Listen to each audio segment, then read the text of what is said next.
என் அன்பு குழந்தையே, உனக்கான நல்ல விஷயங்களை செய்து கொடுப்பதற்காகவே உன் தாயானவள் இன்று உன்னை தேடி வந்திருக்கின்றேன். என் தங்க குழந்தையே, உன்னை கண்ணீர் சிந்த வைத்தவர்களுக்கு இந்த பிரித்தியங்கராவிடமிருந்து மிகப்பெரிய தண்டனை ஒன்று கிடைக்க வேண்டியதாக இருந்தது. ஆனால் உன் தாயானவள் நான் அவர்களுக்கு தண்டனை கொடுப்பதற்காக புறப்பட்ட நேரத்தில் எனக்கு முன்பாகவே உன்னுடைய குலதெய்வமானது அவர்களுக்கு தண்டனையை கொடுத்துவிட்டது.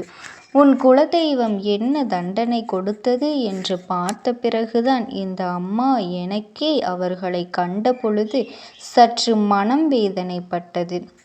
இவர்கள் எதற்காக இப்படி தவறுகளை செய்து இது போன்ற தண்டனையை பெற்று கொண்டார்கள் என்று இந்த அம்மாவின் மனது சற்று வேதனையாகிவிட்டது. ஆனாலும் அவர்கள் செய்த தவறுக்கு இந்த தண்டனை அவர்களுக்கு சரியானதுதான் என்பது போன்ற ஒரு எண்ணம் கடைசியில் எனக்குள் தோன்றிவிட்டது. என் பிள்ளையே, இன்று இந்த அம்மா உன் குலதெய்வம் அவர்களுக்கு என்ன தண்டனை கொடுத்தது என்று சொல்லிவிட்டால் நிச்சயமாக நீ சந்தோஷம் அடைவாய். ஏனென்றால் அவர்கள் உனக்கு கொடுத்த கஷ்டங்கள் அத்தனை, உன் வாழ்க்கையில் அவர்கள் ஏற்படுத்திய பிரச்சனைகள் அத்தனை. அதனால் என் பிள்ளையே, இந்த வாழ்க்கையில் உன்னை சுற்றி வருகின்ற இந்த விஷயங்களினால் நீ மனமுடைந்து மனம் வேதனைப்பட்டு நின்று கொண்டிருந்த நேரத்தில்தான் உன் குலதெய்வம் அதனை பொறுக்க முடியாமல் அவர்களுக்கு தண்டனையை வழங்கி இருக்கின்றது. என் பிள்ளையே, இந்த தாயானவள் அவர்களுக்கு தண்டனை கொடுக்க புறப்பட்டிருந்த நேரம்தான் நான் இந்த செய்தியை கண்டேன். என் பிள்ளையே, உன் மீது எத்தனை அக்கறை உன் குலதெய்வத்திற்கு உன்னுடைய இஷ்ட தெய்வமான இந்த அம்மாவிற்கும் என்பதனை நீ இதிலிருந்து புரிந்து கொள்ள வேண்டும். உன் மீது கொண்ட அன்பின் காரணமாகத்தான் உனக்கு ஒருவர் மாற்றி ஒருவர் இத்தனை உதவிகளை செய்ய முன்வந்து கொண்டிருக்கின்றோம் என்பதனை நீ மறந்துவிடக் கூடாது.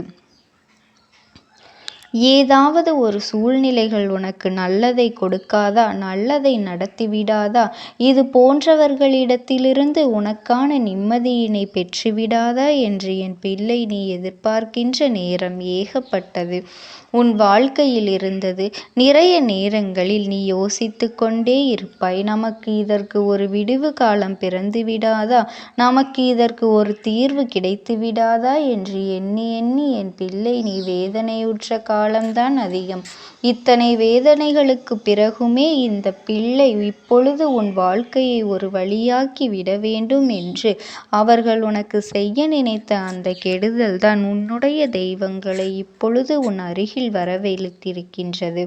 எத்தனையோ சூழ்ச்சிகள், எத்தனையோ சோதனைகள் என்று உன் வாழ்க்கையை அவர்கள் முடக்க அல்லவா நினைத்தார்கள்.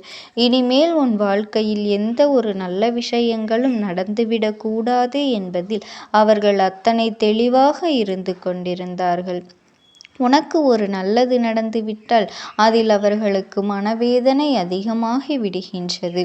இது போன்ற சூழ்நிலைகளை கண்டு இவர்கள் உன் வாழ்க்கையில் நடத்தி விடவே கூடாது என்று நினைத்த பல விஷயங்கள் ஏற்கனவே முடங்கிதான் கிடந்தது. என் பிள்ளையே, நீயோ உன்னை சுற்றி கஷ்டங்கள் வந்தவுடன், உன்னை சுற்றி சோதனைகள் வந்தவுடன் மனதளவில் வேதனையுற்று இவையெல்லாம் உனக்கு நடக்குமா நடக்காதா என்பது போன்ற எண்ணங்களை உனக்குள் நீயே வளர்த்து கொண்டு உனக்கு நடக்க இருக்கின்ற பல நல்ல விஷயங்களை நீயே உன்னுடைய மனதினால் தட்டி விட்டு விட்டாய். ஏனென்றால் அவர்கள் அந்த அளவிற்கு உனக்குள் எதிர்மறையான எண்ணங்களை விதைத்து விட்டார்கள். உன்னுடைய மனதிற்குள் இந்த அளவிற்கு அவர்கள் எதிர்மறை எண்ணங்களை விதைத்ததோடு மட்டுமல்லாமல் உன் வாழ்க்கையில் எதுவும் நடக்கக்கூடாது, எந்த நல்ல விஷயங்களும் நடக்கக்கூடாது என்று அவர்கள் முன்னின்று நடத்திய பல நாடகங்களை இந்த அம்மா நான் கண்ணார கண்டேன். இந்த அளவிற்கு நான் உற்று நோக்கி இருக்கின்றேன் என்றால் உன் குலத்தை காக்கின்ற தெய்வம் விட்டுவிடுமாம்? என்னை அவர்களோடு உன் குலதெய்வம் ஏகப்பட்ட தண்டனை கொடுக்க துணிந்துவிட்டது. அவர்களை எப்படியாவது இந்த வாழ்க்கையிலிருந்து விலக்கி வைக்க வேண்டும் என்றும் அவர்களுக்கு ஏதேனும் ஒரு விஷயத்தை நாம் சரியான பாடமாக கற்றுக் கொடுத்து இருக்க வேண்டும் என்றும் அவர்கள் துணிந்துவிட்டார்கள் போலும். அதனால்தான் அவர்களிடத்திலிருந்து இவர்களுக்கு தண்டனை கிடைத்திருக்கின்றது. என் பிள்ளையே, தண்டனை என்றால் ஒருவருக்கு எப்படி வேண்டுமானாலும் கிடைக்கலாம். அவர்களுக்கு வேதனைகள் தொடர்ந்து வரலாம். பிரச்சனைகள் வாழ்க்கை முழுவதுமாக மாறிவிடலாம்.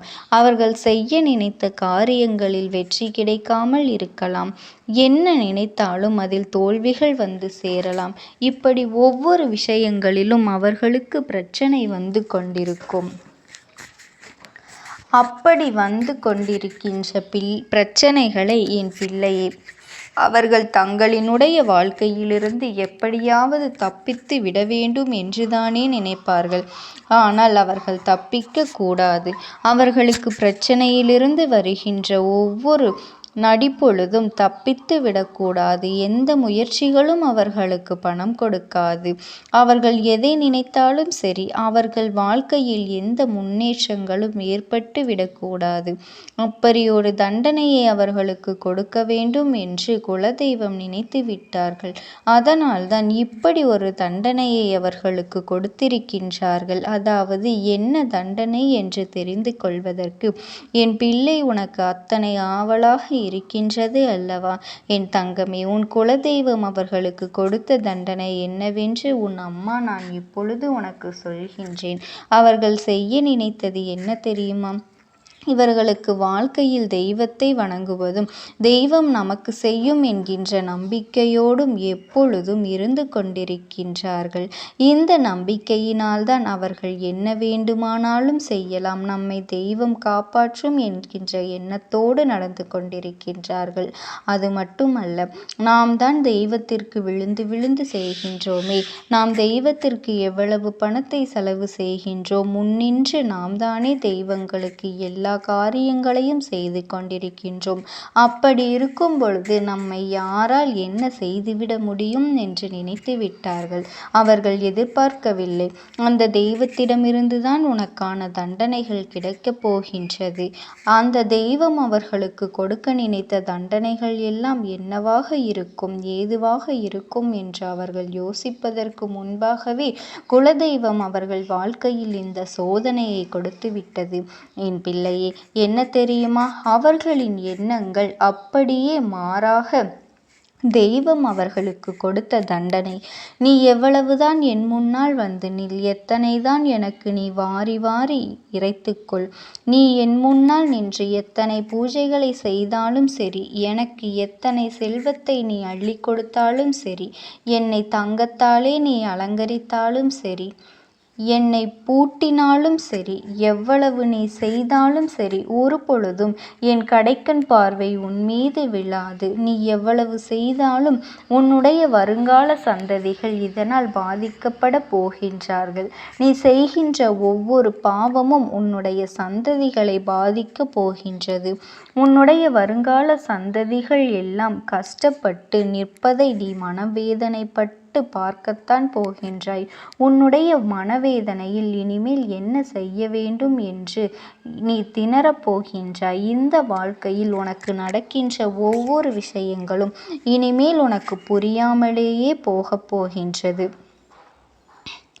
எதை சுற்றி நம் வாழ்க்கை கொண்டு செல்கின்றது என்பதனை அறியாமல் நீ திசை தெரியாமல் நின்று கொண்டிருக்க போகின்றாய்.